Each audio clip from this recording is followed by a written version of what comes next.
Thank you, Wes. I'm glad to see BT still innovating and still paying into my pension fund. Next up is the topic of building services, often a backroom topic, with the engineers left locked away in the plant room with their tools and their toys. Building services are, of course, the very lifeblood of our facilities and critical for providing a hygienic and productive workplace. For over 100 years, that part of our industry has been represented by what is now the Building Engineering Services Association.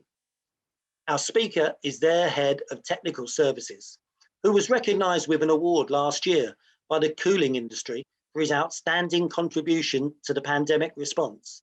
Congratulations and a warm welcome, please, for Graeme Fox. Thank you for the introduction, Martin, and thank you for inviting me to present today. The pandemic of 2020, especially with what we've subsequently learned over the intervening 15 months or so, has brought into sharp focus the need for good levels of ventilation inside buildings, both non-domestic and domestic. Sadly, it has also demonstrated how utterly inadequate many existing buildings' ventilation systems are, in that they have little or no flexibility of output, and that has left buildings potentially unsafe throughout the last year. Building standards are changing, which is great for new build and major refurbishment projects, but 80% of the building stock currently in use will still be around in 50 years' time. So upgrading ventilation systems by retrofit is also crucial in the building services sector. But whilst the pandemic has put the ventilation sector into the spotlight, we have been looking at the subject of IAQ, indoor air quality, for some years at the BESA. And although many of the measures we'll discuss are aimed at mitigating viral exposure in the post-COVID workplace, there are also important benefits to highlight of improving our ventilation across the board with a much longer-term perspective. Poor air quality affects our oxygen levels, which in turn makes us tired, less able to concentrate, irritable, more prone to infection. So it's essential that we address this issue in offices, schools and factories, but also in other public spaces like shopping malls, cinemas, restaurants and bars, all places currently being looked at through the new prism of coronavirus contagion. MPs across the House, experts from all backgrounds, everybody is seeing the importance of ventilation in addressing the COVID mitigation problem. But many aren't grasping that the reason good ventilation is a COVID mitigation measure is because good ventilation is an IAQ improvement measure across the board. The BESA Health and Wellbeing in Buildings Group created this beginner's guide to IAQ in an attempt to present the crucial facts in a non-technical language so that everyone can get a grasp of the importance of the issue and take steps to improve the quality of the air in our buildings. Professionals with a responsibility for facilities management of small to medium workplaces who may have no specialist knowledge of the subject matter. Building managers at schools and colleges can all understand why they may need to make incremental improvements to their indoor environments. And with so many people now working from home, resulting in particulate matter building up in the home more readily now, you'll also start to understand where some of the common pollutants are coming from and the consequences of not addressing the issue. We now have the next step in this education programme about to be launched in the next few weeks, a guide to good practice for indoor air quality. This has taken the beginner's guide introduction to the next level, explaining what we mean by safe levels of pollution, looking at the mitigating measures you can take to improve the IAQ in your buildings, and guiding building managers and owners towards creating buildings as safe havens. It is estimated that in the UK, we spend around 90% of our time indoors, so to not look at the quality of the air in our buildings is frankly criminal. So why did the pandemic draw our attention to the ventilation systems we use? At the BESA, we produced our first COVID-19 guidance in February 2020. It quickly evolved and VGW2 is now on its 6th version and widely used by local authorities, major businesses and building managers. Even insurance underwriters are asking schools if they've adapted their working practices in line with the BESA guidance. So it's safe to say it has been widely adopted. It was initially a response to some wildly inaccurate newspaper reporting about how this new virus was being spread. Pre-pandemic status, and when much was still to be learned, we were answering some of the ridiculous, loosely worded claims that air conditioning is spreading the virus. I argued at that time that the issue in the restaurant in Guangdong, which was the focus of the CDC and World Health Organization attention, wasn't that an air conditioning system was running. It was other factors that were the cause of the virus allegedly being spread from one asymptomatic diner to another 8 people in his vicinity in the restaurant. In particular, it was the almost total lack of ventilation or air changes in the restaurant that were to blame. It's important to remember that because it's crucial to demonstrate how we've learned so much about the COVID transmission and other issues with IAQ in such a short period of time. The first CDC report published on April 2nd last year was very basic and unscientific, and sadly the weak conclusions were typically latched onto by some mainstream press, and I know quite a few of our members' clients as well, which caused a lot of concern. The sketch of the restaurant was misleading and incomplete. The initial report included this basic sketch that suggested there were only 5 tables in the restaurant, and that an extract fan that was situated on the far wall here opposite the air conditioning at high level. It concluded that droplet transmission was prompted by air-conditioned ventilation, although they did also admit that their study was limited and that no modelling simulation was carried out on the air pattern within the zone. Yet the press did not note that anywhere at all, no mention of the air pattern except their confession that they hadn't modelled it. What was particularly of note was that they did take 6 swab samples, 3 from the air inlet and 3 from the outlet of the air conditioning unit, all of which were negative for the COVID-19 virus, which to me pointed towards the problem not being the AC at all, but being of the ventilation, or the lack of. Thankfully, a far more detailed piece of research was in hand. The sketch plan alone in the second report, 16th, shows a very different story, and the explanatory notes paint a picture that highlights woeful planning, poor installation design, overcrowding, and a catalogue of errors that led to a stagnation of air in the particular zone. Firstly, it was Chinese New Year's Eve. The restaurant was overcrowded, with extra tables squeezed in. The occupation density in the restaurant was an astonishing 1.55 square metres per patron.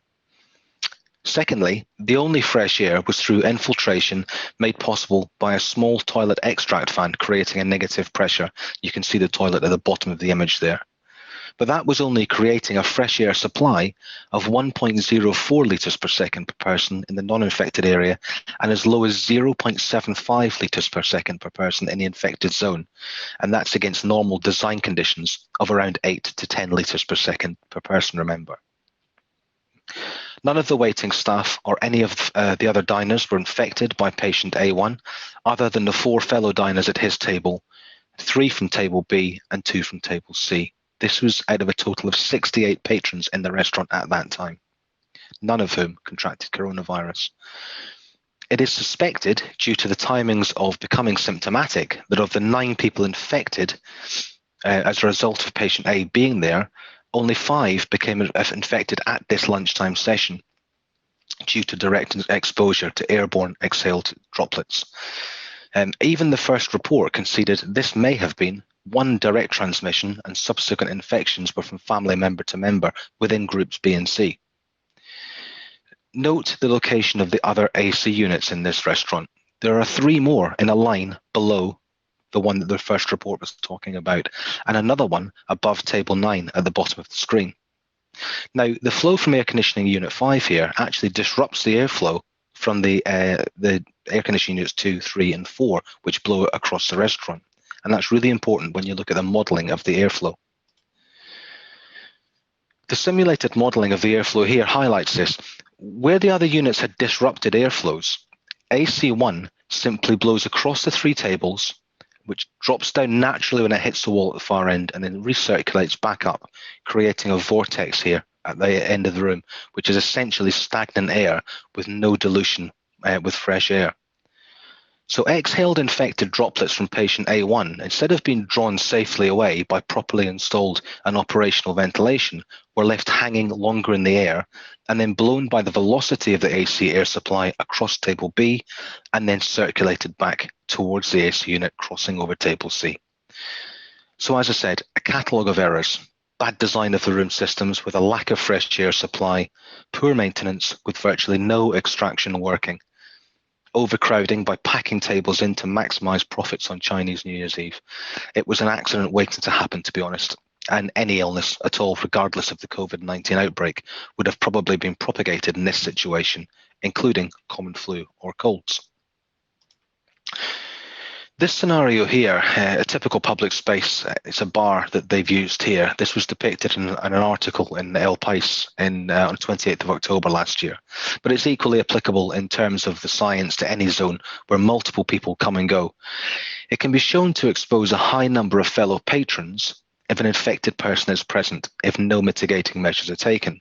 So basically, without any ventilation introducing outside air or air conditioning treating the air in circulation, then the viral load becomes so concentrated there is virtually no chance of avoiding infection.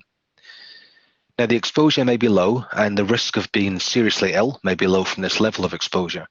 That's for epidemiologists to debate. And certainly, as more of the populace is fully vaccinated, then the risk of becoming seriously ill diminishes hugely. But our position as experts in the air conditioning and ventilation sector is to advise on how our systems integrate into buildings and affect airflows. So that same bar with good ventilation being introduced that will dilute the viral load and massively reduce the exposure of the patrons will see a huge reduction on passive infection rates. The changes of air in the occupied space are crucial in reducing risk of exposure. We know that as the humidity levels drop, then particles in the air can travel further due to them being drier and lighter.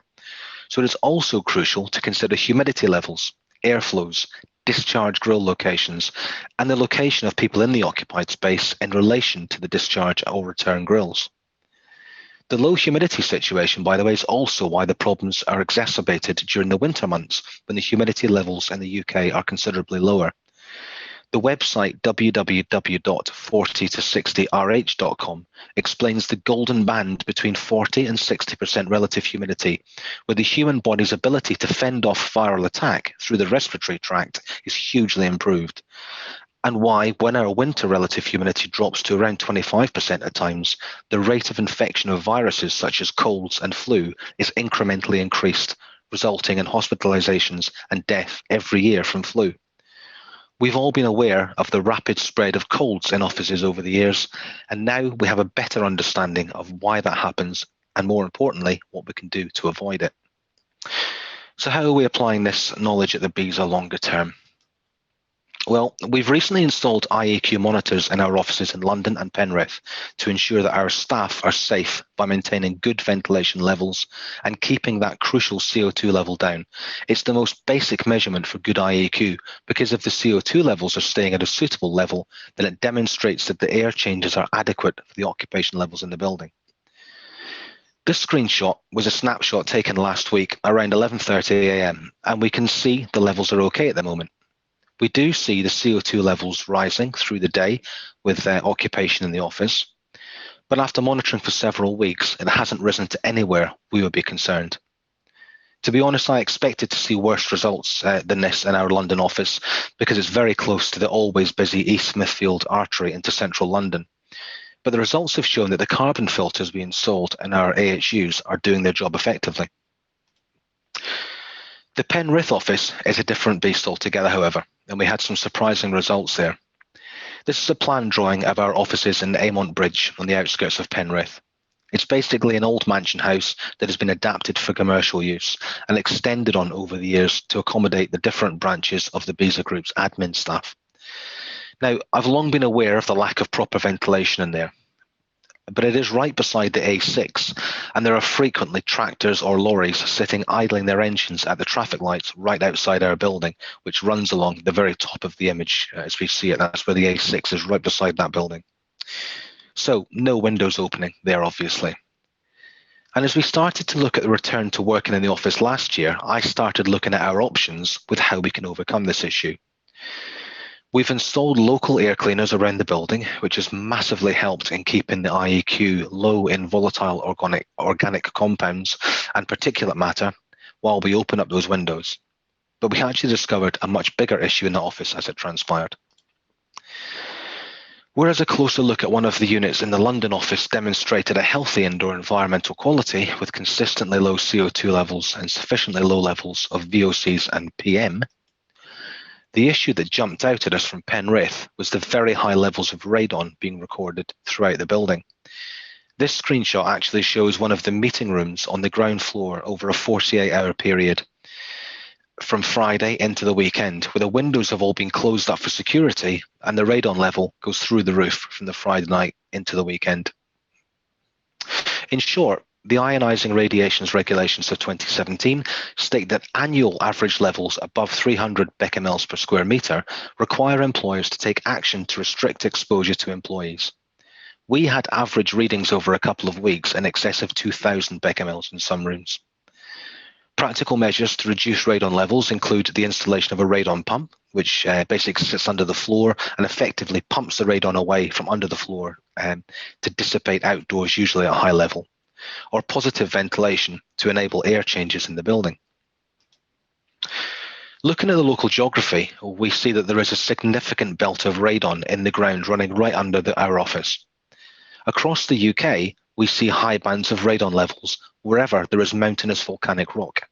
In the Grampian Mountains in Scotland, across most of Wales, much of Cornwall, as well as following the Chilterns and through the Lake District and the Pennines as well.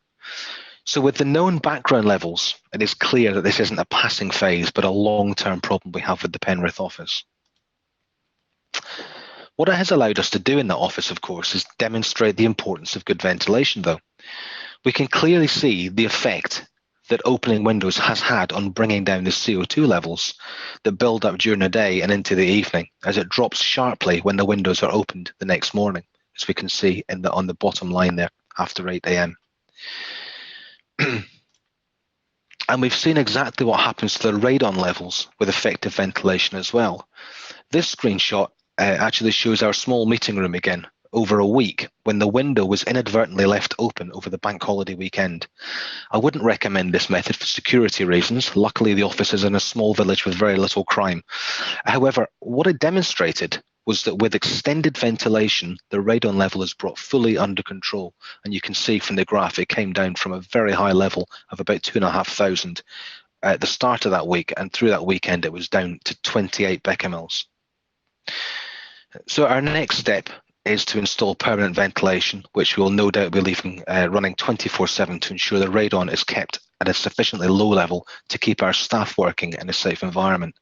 It's been an eye-opening exercise for sure, but it has been satisfying to have my recommendations of last summer to better ventilate the office there being fully vindicated by being able to measure the CO2 levels and address other issues that we didn't even previously know existed. So thank you, and don't forget to visit our website to download your free copy of the Beginner's Guide to Indoor Air Quality and of course our VGW2 Practical Measures for Building Services Operation. Thank you.